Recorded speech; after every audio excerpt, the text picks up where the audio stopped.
नमस्कार फ्रेंड्स। आज मैं इस वीडियो के माध्यम से आपको बताने वाला हूं, अगर आप यूपी नीट यूजी 2023 का काउंसलिंग में भाग ले रहे हैं तो आपको ये वीडियो देखना बहुत ज़रूरी है।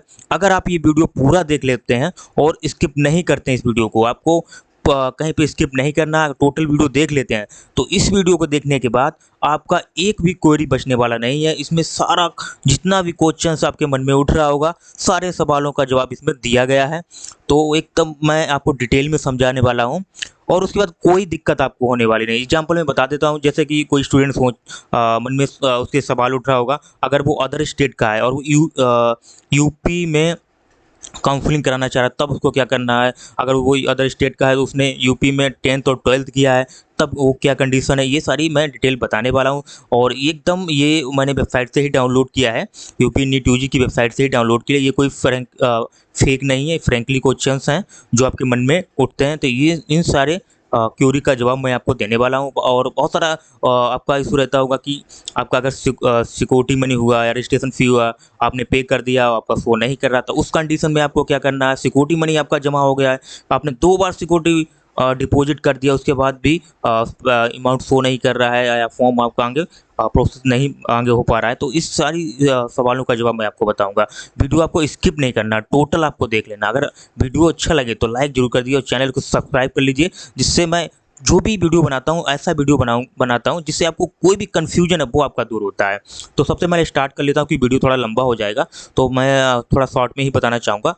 अब आपके मन में आता है कि यूपी नीट यूजी काउंसलिंग क्या है, तो सिंपल सी बात है, UP NEET UG counselling score के माध्यम से उत्तर प्रदेश राज्य में मेडिकल एवं डेंटल कॉलेज की सीट आवंटन, प्रवेश की प्रक्रिया, काउंसलिंग प्रक्रिया चिकित्सा शिक्षा प्रशिक्षण महानिदेशालय डीजीएमई उत्तर प्रदेश द्वारा संचालित की जाती है। ये डीजीएमई द्वारा संचालित की जाती है।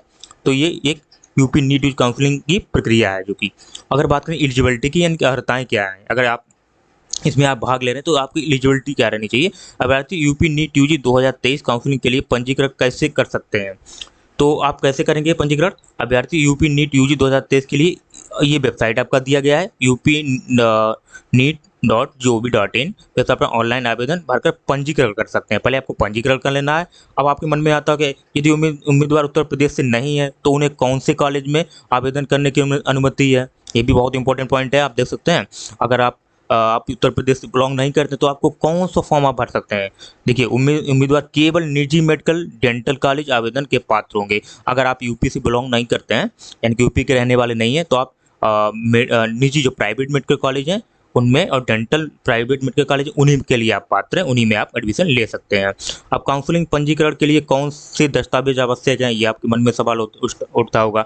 तो पंजीकरण के लिए आवश्यक दस्तावेज हाई स्कूल का मार्कशीट हो जाएगा, आपका इंटरमीडिएट का मार्कशीट हो जाएगा, आरक्षण प्रमाण पत्र, यानी कि जिसे जनरल ओबीसी ओएससी यानी कि जिसे जाति प्रमाण पत्र कहते हैं, वो आपका आरक्षण हो जाएगा। और उसके बाद रहेगा डोमिसाइल, यानी जिसे आप रेजिडेंसी भी कह सकते हैं और जिसे मूल निवास प्रमाण पत्र कहते हैं। ये सारी स्कैन प्रतियां होनी चाहिए, यानी कि स्कैन करे हुए सारे डॉक्यूमेंट होंगे। अब आपके मन में सवाल आता होगा कि अभ्यर्थी आवेदन पत्र जमा करने के बाद उसमें कोई बदलाव कर सकता है क्या, यानी कि आप जो आवेदन पत्र जमा करते हैं उसमें कोई बदलाव कर सकते हैं, चेंजिंग कर सकते हैं। नहीं, आप कोई चेंजिंग नहीं कर सकते हैं। अभ्यर्थी आवेदन पत्र जमा करने के बाद उसमें बदलाव नहीं कर सकते हैं। तो आपको एकदम वीडियो पूरा देख लेना है, जिससे एक भी आपका कोई भी क्वेरी बचने वाला नहीं है इसमें, अगर आपने वीडियो पूरा देख लिया। अगर वीडियो अच्छा लग रहा हो तो चैनल को सब्सक्राइब जरूर कर लीजिएगा। यूपी नीट यूजी 2023 के लिए रजिस्ट्रेशन स्लिप, पंजीकरण स्लिप, धरोहर धनराशि स्लिप कैसे डाउनलोड कर सकते हैं। ये जो आपने रजिस्ट्रेशन किया, पंजीकरण कर लिया और धरोहर स्लिप जो है और वो भी आपने डिपॉजिट कर दिया, तो आपको डाउनलोड कैसे करना है।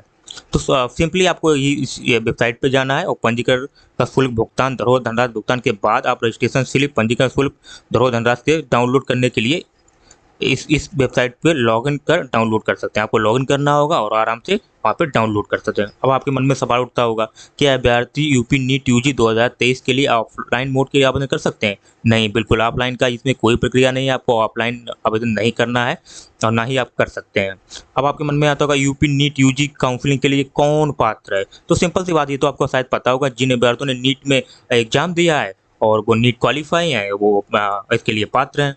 अब आरक्षण की बात आती है, तो आरक्षण की बात करें, ईडब्ल्यूएस ओबीसी श्रेणी के प्रमाण पत्र कितना पुराना हो सकता है, ये भी बहुत क्वेश्चन है जो कि आपको जानना बहुत जरूरी है। तो ये सारे इंपॉर्टेंट क्वेश्चन है, इसमें आपको वीडियो बिल्कुल स्किप नहीं करना। आप स्किप करेंगे फिर थोड़ा कि छूट जाएगा, फिर मज़ा नहीं आएगा। तो अभ्यर्थी का प्रमाण पत्र 1 अप्रैल 2023 के बाद का जारी होना चाहिए, यानी इससे पहले का नहीं, यानी कि मार्च 2023 का नहीं होना चाहिए। 1 अप्रैल 2023 के बाद का अभी तक का आप बनवा सकते हैं, वो आपका लिए वही आपके लिए एलिजिबल होगा।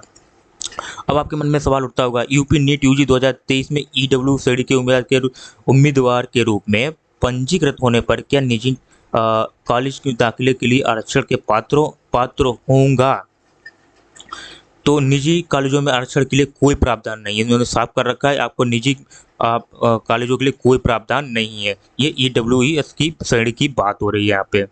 क्या अन्य राज्यों से आने वाले आरक्षित श्रेणियों के उम्मीदवार यूपी नीट काउंसलिंग के लिए पात्र हैं? ये भी देखिए, क्वेश्चन सारा एक आपका जो मन में डाउट है वही है।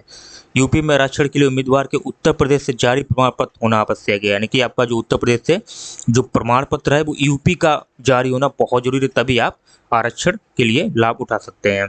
क्या भूतपूर्व सैनिक स्वतंत्रता सेनानी प्रमाण पत्र के लिए कोई निर्धारित प्रारूप है? इनकी आप अगर भूतपूर्व सैनिक स्वतंत्रता सेनानी इनमें कुछ भी है तो इसके लिए कोई प्रारूप है आपके लिए? डीजे में ये आपको वेबसाइट पे उपलब्ध है, जो कि आप उसमें देख सकते हैं। अगर कोई आपको अगर नहीं मिल रहा है तो आप कमेंट बॉक्स में हमको बता सकते हैं, हम उसके लिए मैं वीडियो आपके लिए प्रोवाइड करा दूंगा।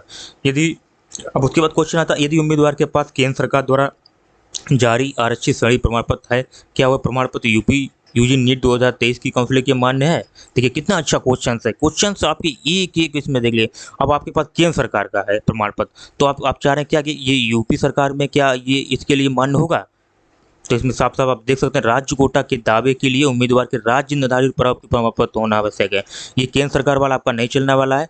आपको राज्य कोटा की अगर सीट के लिए अप्लाई कर रहे हैं तो आपको राज्य कोटा का ही प्रमाण पत्र देना पड़ेगा, ये क्लियर इसमें लिखा है।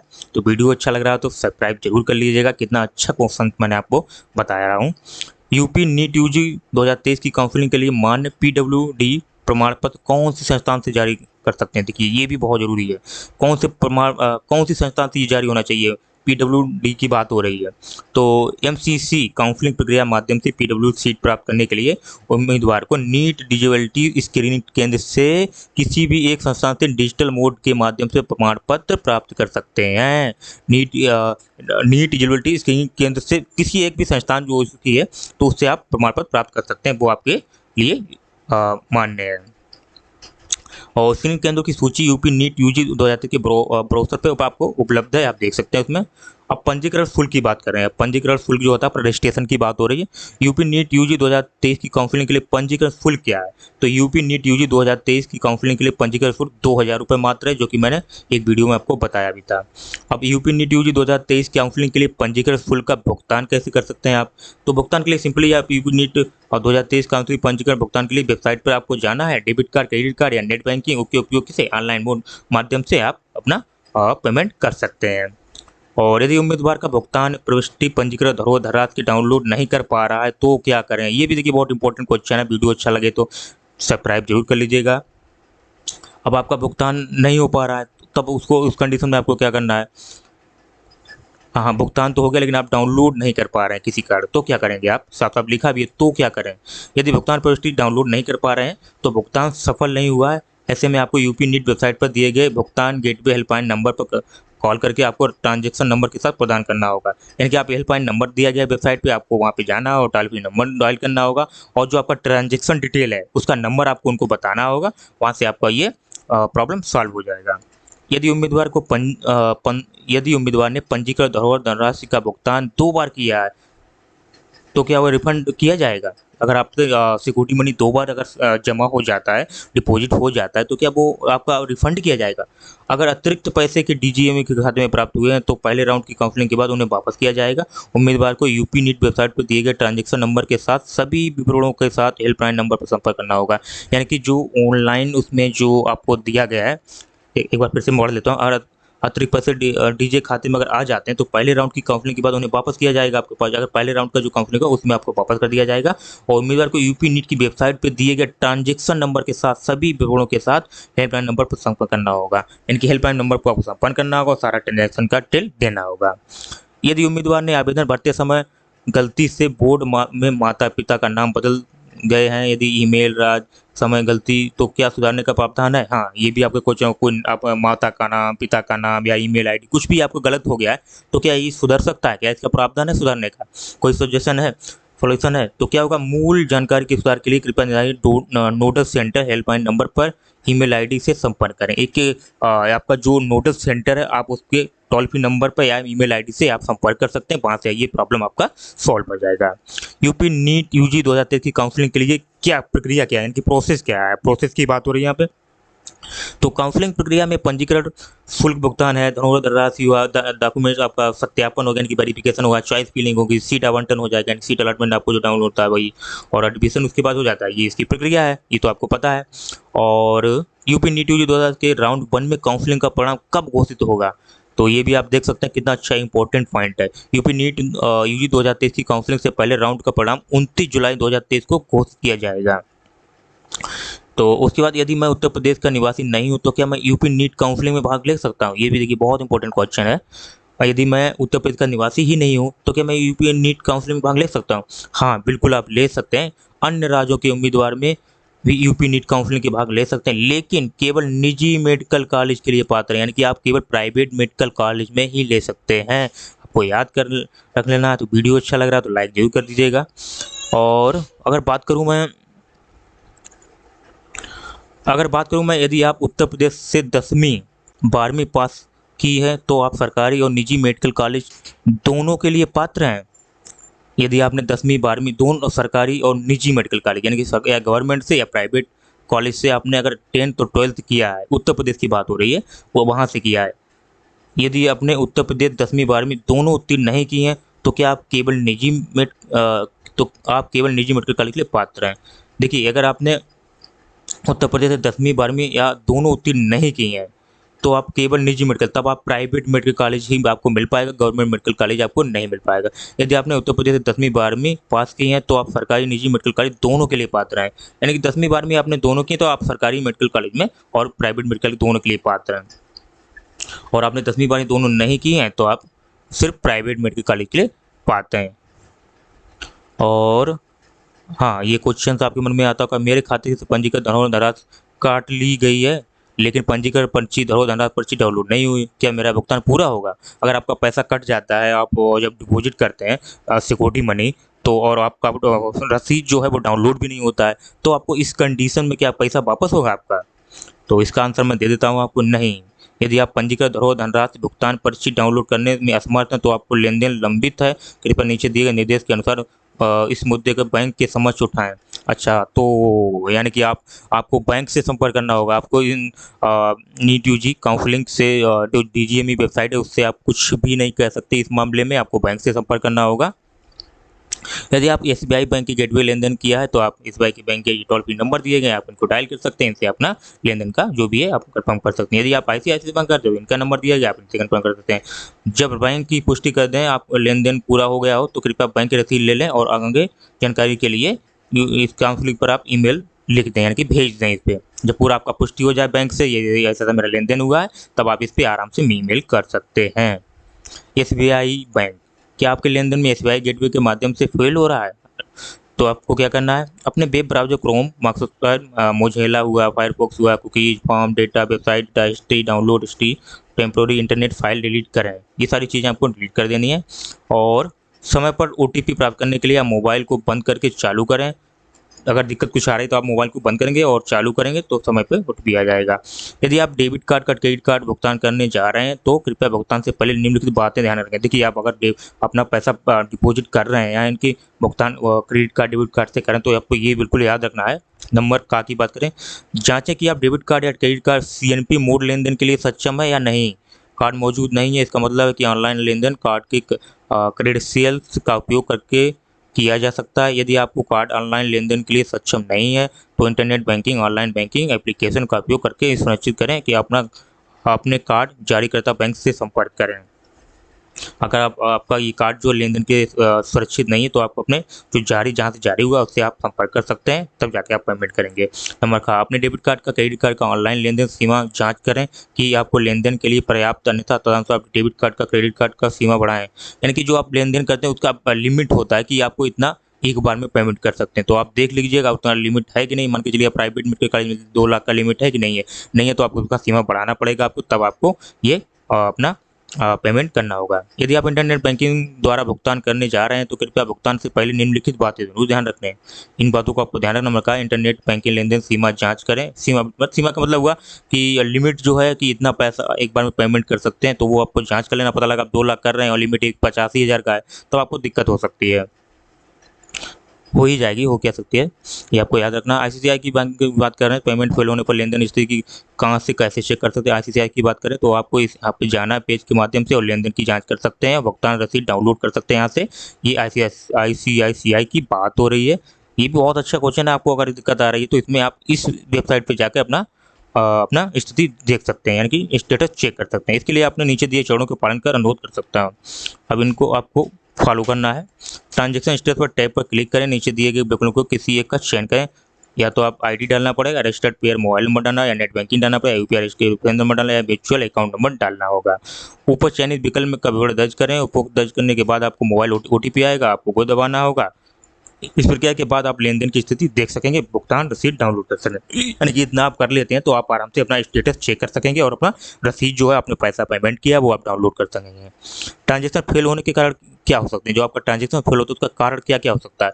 देखिए, ट्रांजेक्शन फेल होने के निम्नलिखित कारण है। नंबर 1, खाते में अपर्याप्त धन, मतलब पर्याप्त धन नहीं, अपर्याप्त मतलब कम हो, या तो आपके पैसे में अमाउंट कम है और गलत खाता का विवरण है, या ऑथराइजेशन फेल हो रहा है, जो ऑथराइज है वो फेल हो रहा होगा। यदि धनराशि खाते में डेबिट हो गई है तो बैंक द्वारा बैंक दिनादेश के अनुसार आपके खाते में रिफंड प्रक्रिया की जाएगी। यानी कि अगर आपका पैसा पेमेंट कट जाता है तो बैंक द्वारा आपका पेमेंट जो है वापस आ जाएगा, इसमें कोई इशू नहीं है। मुझे ट्रांजेक्शन का रेफरेंस नंबर कहाँ से मिलेगा, हाँ ये भी एक बहुत अच्छी इंपॉर्टेंट क्वेश्चन है, आपको याद रखना है। आपका जो ट्रांजेक्शन रेफरेंस नंबर वो कैसे, तभी तो आप स्टेटस चेक कर पाएंगे। जब आपको रेफरेंस नंबर ही नहीं मिलेगा तो कैसे चेक कर पाएंगे आप। तो भुगतान का कोई भी तरीका चुनने के बाद स्क्रीन पर यूनिक संदर्भ संख्या ट्रांजेक्शन आईडी प्रदर्शित होती है और हमको भविष्य के संदर्भ में बैंकिंग उद्देश्य के लिए ट्रांजेक्शन आईडी नोट करने की सलाह देते हैं। यानी कि जो एक ट्रांजेक्शन आईडी आएगी जब आप पेमेंट करेंगे, आप अगर डाउनलोड नहीं कर पाते तो ट्रांजेक्शन आईडी को आपको या तो स्क्रीनशॉट ले लेना है या आपको डाउनलोड कर लेना, अरे या तो आपको नोट कर लेना है, तब आप आसानी से चेक कर पाएंगे। धनोवर धनराशि, सिक्योरिटी मनी की बात करें, यूपी नीट काउंसलिंग 2023 के लिए धनोवर धनराशि क्या है, यानी कि जो आपकी सिक्योरिटी मनी है वो क्या है। तो यूपी नीट काउंसलिंग के लिए धनोवर धनराशि निम्न है। सरकारी मेडिकल कॉलेज डेंटल कॉलेज की बात करें तो 30,000 रुपये लगेगा, और सरकारी और private medical and dental college की बात करें तो 2 लाख रुपये, और सरकारी medical dental and private dental college की बात करें तो 1 लाख रुपये आप देख सकते हैं। तो ये सिक्योरिटी मनी की बात हो रही है जो कि आपको मैंने बता दी है। इसमें कोई क्या धरोहर धनराशि की वापसी होगी, जो आप सिक्योरिटी मनी की आप वापस, बिल्कुल वापस होगा आपका। हाँ, काउंसलिंग पूरा जब पूरा हो जाएगा तब धरोहर धनराशि वापस कर दी जाएगी आपकी। मुझे अपनी धरोहर धनराशि कब वापस मिल सकती है, अब यहाँ बहुत अच्छा इंपॉर्टेंट क्वेश्चन है। आप वीडियो अच्छा लग रहा हो तो चैनल को सब्सक्राइब जरूर कर लीजिएगा, क्योंकि मैं जो भी वीडियो बनाता हूँ ऐसे ही वीडियो बनाता हूँ। इससे पहले भी आप मेरा सारा इंडिया रिफंड पोर्टल का देख सकते हैं, उन्होंने सारा क्यूरी आपका जो जवाब था मैंने टोटल बताया है, उस वीडियो को भी आप देख सकते हैं। उसमें भी देखने के बाद आपका सारा इंडिया का जितना भी क्वेरी है वो सारा कंप्लीट हो जाएगा, क्योंकि मैं जो वीडियो बनाता हूँ ना तो ऐसे ही वीडियो बनाता हूँ, और मैं ज़्यादा वीडियो नहीं बनाता। मेरा देखें कि ज़्यादा वीडियो नहीं बना होगा, जो भी बनाता हूँ ऐसा बनाता हूँ जो लोगों के मन में कन्फ्यूजन रहता है, डाउट रहता है। तो अब ठीक है, आगे चलता हूँ मैं। जब आपकी किसी भी कॉलेज में एडमिशन लेते हैं, अगर आप किसी की कॉलेज में एडमिशन नहीं मिल पाया, तो ये आप ध्यान देना इस पर, मुझे अपनी धरोहर धनराशि कब वापस मिल सकती है। सॉरी, जब आप किसी भी कॉलेज में एडमिशन ले लेते हैं और आपको एडमिशन मिल जाता है तब आप धरोहर धनराशि की आपको वापस हो जाएगी। मेरी धरोहर राशि कब तक जब्त कर ली जाएगी। अभ्यर्थी को सीट आवंटन के उपरांत कॉलेज में प्रवेश न लेने की स्थिति में अभ्यर्थी को धरोहर धनराशि जब्त हो, यानी कि आपको सीट मिल गई है और आपने एडमिशन नहीं लिया तो आपकी धरोहर धनराशि जब्त कर दी जाएगी, इसमें कोई दोहराई नहीं है। धरोहर धनराशि किसके खाते में वापस की जाएगी, धरोहर धनराशि की उसी के खाते में वापस किया जिसके खाते में पैसा जमा किया गया था। ये बहुत इंपॉर्टेंट पॉइंट याद रखना आपको। जब आपको सिक्योरिटी डिपॉजिट करना है तो आपको क्या करना है, उस कंडीशन में वही अकाउंट देना है जिसमें आपको या तो आपका जानकार का हो या आपका खुद का हो, जो कि उसमें जो भी अमाउंट आए रिफंडेबल आए तो आपका अकाउंट में आ जाए। क्या धरोहर धनराशि अंशदान में भुगतान किया जा सकता है, नहीं, धरोहर धनराशि को आप अंशदान में भुगतान नहीं कर सकते हैं। उम्मीदवार के बैंक खाते में असफल होने पर क्या कर सकता है, तो इसमें तो बात करूँ, अगर उम्मीदवार के बैंक भुगतान में असफल होने पर क्या कर सकता है। यदि बैंक भुगतान असफल होता है तो कृपया यूपी नीट वेबसाइट पर दिए गए इस ICSE की हेल्पलाइन नंबर सब वही हेल्पलाइन नंबर पर संपर्क करना, जैसे मैंने आपको पहले बताया। ट्रांजेक्शन ID वो पूछेंगे, वो आपको बता देना है। यदि उम्मीदवार को भुगतान प्रविष्टि पंजीकृत धरोहर धनराशि में डाउनलोड नहीं कर पा रहे हैं तो आपको वही कंडीशन करना है कि जो डाउनलोड करने के लिए और वेबसाइट पे जाना है और अपना हेल्पलाइन नंबर पे डायल करना है और ट्रांजेक्शन ID उनको बता देना है। उसके बाद आपका प्रॉब्लम सॉल्व हो जाएगा। दस्तावेज सत्यापन की बात, हाँ डॉक्यूमेंट वेरिफिकेशन की बात हो रही है। मैंने दस्तावेज सत्यापन वेरिफिकेशन मेल प्राप्त किया है, लेकिन मुझे वेरिफिकेशन स्लिप प्राप्त नहीं हुई, तो मैं क्या करूं? कितना अच्छा क्वेश्चन है, सारे क्वेश्चन आपको मिल रहे हैं यहाँ पे। यूपी नीट वेबसाइट पे वेरिफिकेशन का प्रश्न प्रिंट आउट ले लें, या प्रिंट आउट आपको वेरिफिकेशन स्लिप के रूप में काम आएगा। यानी कि यूपी नीट वेबसाइट की वेरिफिकेशन का प्रिंट आउट आपको निकाल लेना है, प्रिंट आउट आपको वेरिफिकेशन स्लिप के रूप में काम आएगा। ये आपको प्रिंट आउट निकाल लेना है। मैं अपनी वेरिफिकेशन स्थिति कैसे जान सकता हूँ? आपका जो वेरिफिकेशन है वो आप स्थिति स्टेटस कैसे चेक कर पाएंगे आप? तो अपनी वेरिफिकेशन स्थिति जांचने के लिए यूपी नीट वेबसाइट को आपको जाना है और उसके बाद ड्रॉप डाउन पे क्लिक करके अपना नीट रोल नंबर डाल देना, दर्ज कर देना है और उसके बाद वेरिफिकेशन पूर्ण हो गई है, आपका ईमेल ID SMS के माध्यम से वेरिफिकेशन स्थिति सत्यापित या असत्यापित प्राप्त होगी। यानी कि वहाँ से आपको SMS के थ्रू आएगी। जब आप अपना वेबसाइट पे जाके अपना रोल नंबर ये सारा संख्या डाल के वहाँ पे डालेंगे तो SMS प्राप्त होगा। इस SMS में आपको या तो सत्यापित लिखा होगा या असत्यापित लिखा होगा, वेरीफाई या अनवेरीफाई लिखा होगा। प्रथम चरण की काउंसलिंग, अब फर्स्ट राउंड की बात हो रही है। प्रथम चरण की काउंसलिंग कब शुरू होगी? तो रजिस्ट्रेशन 25 जुलाई से शुरू होगा, ये तो सबको पता ही है। और चॉइस फिलिंग की प्रक्रिया क्या है? तो चॉइस फिलिंग क्या होता है? आपको कॉलेज के लिए अपनी पसंद भरनी होगी, उसको अनिवार्यता लॉक करना होगा। यानी कि ये चॉइस फिलिंग का मतलब है जो आपको कॉलेज जो आप पसंद कर रहे हैं, जिस कॉलेज को आप चाह रहे हैं कि इसको मैं पहले लूँ, तो उसको ही आपको चूज करना, उसे चॉइस फिलिंग कहते हैं। अनिवार्यता है लॉक करना, उसको लॉक भी करना पड़ता है आपको। क्या मैं विकल्प भरने के लिए प्रक्रिया समाप्त होने के बाद भी विकल्प बदल सकता हूँ? आप अपनी पसंद केवल तभी तक बदल सकते हैं जब तक आप विकल्प लॉक नहीं किया गया। यानी कि आपने जब तक लॉक नहीं किया उसको तब तक आप बदल सकते हैं। जैसे ही आप लॉक करते हैं कि फिर आप कोई भी उसमें चेंजिंग नहीं कर सकते हैं, इसमें साफ लिख रखा है। यूपी नीट UG 2023 की काउंसलिंग के दौरान मैं कितने विकल्प भर भर सकता हूँ? ये देखिए, ये भी एक इम्पोर्टेंट क्वेश्चन है। आप यूपी नीट काउंसलिंग के दौरान जितने चाहे उतने विकल्प भर सकते हैं, कोई मतलब कोई लिमिट नहीं है, आप जितने चाहे उतने विकल्प भर सकते हैं। ये चॉइस फिलिंग की बात हो रही है यहाँ पे। क्या मेरे द्वारा चुने गए सकने वाले कॉलेजों की संख्या पर कोई सीमा है? नहीं, आपके चुने जा सकने पर कॉलेजों की कोई सीमा नहीं, आप जितना चाहें उतना भर सकते हैं। ये भी क्वेश्चन अच्छा क्वेश्चन है। बच्चों को मन में डाउट रहता होगा कि मैं 1 भरूँ या 2 भरूँ, कितना मैं भर सकता हूँ? तो आप कितने भी भर सकते हो, कोई दिक्कत नहीं इसमें। मैंने चॉइस फिलिंग के लिए साइबर कैफे के माध्यम से लॉगिन किया है और विकल्प खुद लॉक हो गया, मैं क्या करूँ? हाँ, ये भी देखिए बहुत इंपॉर्टेंट क्वेश्चन है यहाँ पे। विकल्प खुद ही मतलब लॉक हो गया, आपने लॉक नहीं किया लेकिन वो लॉक हो गया है, तो क्या करना है? सार्वजनिक सिस्टम का उपयोग करने के लॉगिन करते समय सही सुरक्षा उपायों पर अपनाने की सलाह दी जाती है। एक बार विकल्प लॉक हो जाने पर उन्हें संशोधित नहीं किया जा सकता है। इसको आपको ध्यान रखना है कि एक बार लॉक होने के बाद उसकी चेंजिंग नहीं कर सकता, इसलिए आपको सिस्टम का उपयोग करके ही लॉगिन करना चाहिए।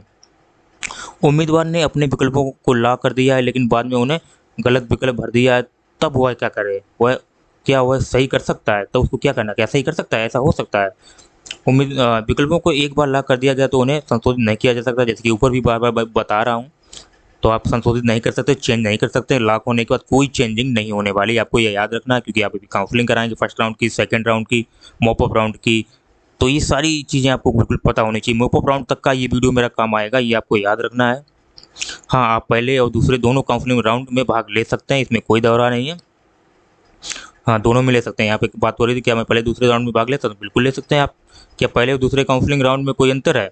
हाँ, पहले काउंसलिंग राउंड में आपको पसंदीदा कॉलेज चुनने का मौका मिलेगा, जबकि दूसरे काउंसलिंग राउंड में आपको उन कॉलेजों में चयन करना होगा जिसमें सीटें उपलब्ध हैं।